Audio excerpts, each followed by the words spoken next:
of having like a full 10-team board and it was kind of set, but you might could sneak into it on the other games. You could this game is actually it's pretty easy to sneak at least onto the tail end of boards, and you can start spending more and more time on prospects and stuff like that, and you'll slowly move up their board. You might could get a commit, but at the same time it's going to be harder. I don't know though. I've never got through a full season recruiting on this yet because I'm doing a lot of online Dynasty play and I have work and stuff. So I'm doing kind of going week by week, and I've done week one about 5 times now. But um, I don't know. I do tend to enjoy the beginning of recruiting better just because you're seeing a whole bunch of new faces instead of, I guess you're not really seeing their faces. You're seeing a whole bunch of new prospects and stuff like that. And then you're seeing at the end of the season when you're just kind of battling for the guys that you've been working on all season. It is rewarding, though, to get a bunch of commits. But I don't know how many high-end commits I'm going to be getting at Texas Tech this year. I'm just hoping maybe a couple of 4-star and the rest 3-star, maybe a few 2-star if I have to. Might look into some JUCO guys because they actually fixed that on this game. They used to have it the JUCO guys were all rated real low, which didn't make much sense because why would you want a junior that's rated real low when you could have a freshman that's rated real low? But they did fix that in this game. You can find maybe 3-star JUCO guys that are mid-70s, low 70s, which, I mean, that's not bad if you just need an immediate starter or something like that. If you're even maybe 4-star JUCO guys, I've seen those. They're mid-80s, so if you need that immediate starter like I was just talking about, I mean, might as well go for a JUCO guy. I do a lot of this whole promise the in-state thing just because, I mean, who doesn't want a free 150, 200 points for a recruit and stuff like that? But yeah, I actually want to talk a little bit about how I just spent an hour trying to get my stupid Astros to actually pick up my voice good. I watched so many tutorials on YouTube, and I had my friend helping me. He doesn't have Astros himself, but it took him a while to try to explain things better to me. He got some help from one of his friends. So Astros are really good headsets, so if you guys want them, and if you need some help plugging it in, just go ahead and hit me up. I think I got it down now.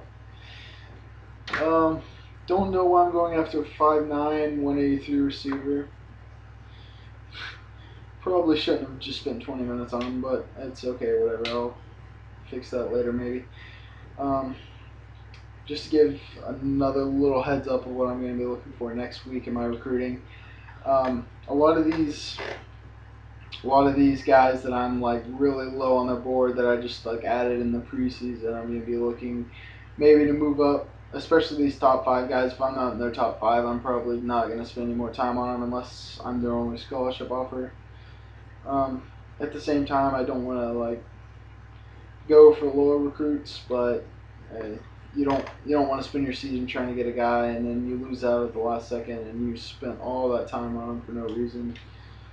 So you got to take that into account too. Just especially I'm going after like free safety number 1 and center number 5 and stuff like that when I'm Texas Tech. Like, you got to think how realistic your options are of actually getting some of these players. But I mean, you never know.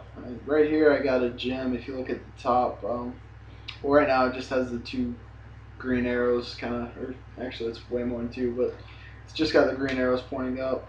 It's just means that he went up at least 5 points from when I started scouting him. Yeah, it says gem right there. They have gems and they also have busts. Like in one of my other dynasties recruiting, I saw a guy went from, I think it was mid-80s, and he was a 5-star guard, to like the mid-70s. He went down like 7 or 8 points, that's a pretty substantial difference. So I mean, if you didn't scout him like on the other game, well, I can't say that because I don't know if they had the whole bus factor on the other games. I really don't think they did, but on this game you can kind of, if you were going for like, hey, there's got sidetracked. There's a JUCO sophomore, and I was talking about you can get a mid-80s. So say I need a starting outside linebacker, just put him into my starting lineup. Yeah, but back to the busting thing. Um, it is kind of prevalent in this game for you to see a lot of gems like this guy and this guy right here, and a lot of bust as well. But at the same time, there's a lot of guys that just stay the same. This guy right here went down 4 points. It's kind of bothering me. Then he's quarterback number 1, and he's probably lower than like quarterback number 3, 4, 5, 6 on down the board. Even he's probably basically like a 4-star recruit right now. But I mean that's good for me. But other schools that would be recruiting him, especially if I was like an LSU and I was trying to get that guy, I'd probably just delete him off my board. But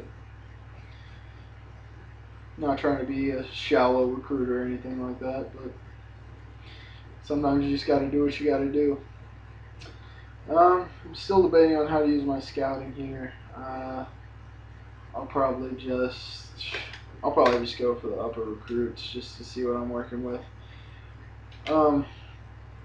Another thing I noticed in these games in general is like the size for some of these players. I was talking about a little bit earlier, like not knowing whether a guy would be a defensive back or a linebacker, which it's kind of a big difference. Like this guy right here, you can under 200. That's defensive back to me. 6'1's a little bit small for a free safety, but Earl Thomas made it, so I'm not gonna say anything about that.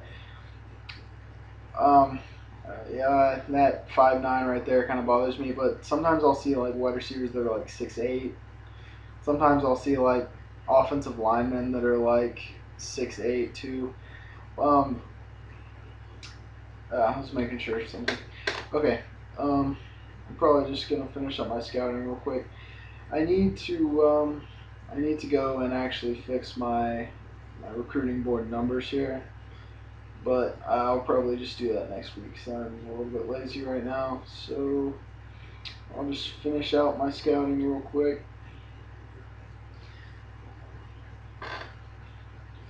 I never really watched the little things after the beginning. It was kind of cool hearing the little noises and all that, but it gets really old after a while. This is the guy I'm really interested in. He's already gone down 4. Let's see if he can go back up a little bit. No? Still there. Hold on. I didn't really get a good look at his skills. And that's all the scouting I can do for him. So he's going to be a 79 overall. See, I just don't see a 6-foot non-scrambling quarterback working out too well, but his throw power and his throw accuracy is okay. It doesn't have a throw on the run category on here. That's something that I'd look for, but it's not on here, so it's okay. So my last hour on this guy right here, all 5'9". Maybe he can be a good possession receiver. He's 80 overall. That's good to start out as. Don't know if I'd want him as an outside receiver, but it's cool. Just get a last quick look at my board. My only needs corner. I got a lot of corners on my board and a lot of athletes as well, so I'm sure I'll get one out of there. Especially I'll probably just get one of these lower corners right here.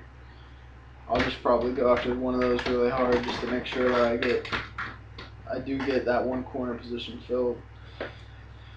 And I'll probably spend at least 15 of my scholarships on the defensive side of the ball, as my offense is a lot better. But I'm actually going to take one more quick look here and see like how many underclassmen I have on the offensive side of the ball real quick. Yeah, 2 junior running backs, 2 sophomore running backs. I don't really need one of those. I actually have a freshman running back as well. I have 9 wide receiver spots. It's a little bit excessive. Alright.